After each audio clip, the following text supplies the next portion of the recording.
Hey guys, welcome back to another mini vlog. এখানে আমি দেখো মিক্সার গ্রাইন্ডার বার করে নিয়েছি আর কেটে নিচ্ছি হচ্ছে একটা ম্যাঙ্গো। হঠাৎ করে সোমকে স্কুল থেকে নিয়ে আসার পরই আমার ইচ্ছা ছিল একটু ঠান্ডা ঠান্ডা কিছু খাবো, তো এই জন্য ভাবলাম একটু ম্যাঙ্গো শেক বানাই, সোমেরও খাওয়া হবে আমারও খাওয়া হবে। তো আমগুলোকে আমি যার জন্য পিস পিস করে কেটে নিয়েছি, তারপরে আমগুলোকে আমি দিয়ে দিচ্ছি ব্লেন্ডারে আর দিচ্ছি হচ্ছে 1 গ্লাস ঠান্ডা ঠান্ডা দুধ। তো এগুলোকে ভালো করে ব্লেন্ড করে নেব। তো ভালো করে ব্লেন্ড করে নেওয়ার পর টেক্সচারটা দেখো, জাস্ট ক্রিমি আর দারুণ সুন্দর টেস্ট হয়েছিল। আর আমটা এতটাই মিষ্টি ছিল যে আমাকে আলাদা করে আর এর মধ্যে চিনি দিতে হয়নি। তো তারপরে দিয়ে দিলাম সোমকে। আমি জানি তুমি ম্যাঙ্গো শেক বানিয়েছো। তাহলে কি খাবে?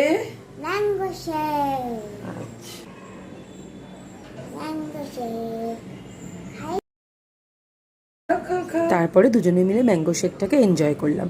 তো এই ছিল আজকের ব্লগ। তো ভালো লাগলে আমার চ্যানেলটা সাবস্ক্রাইব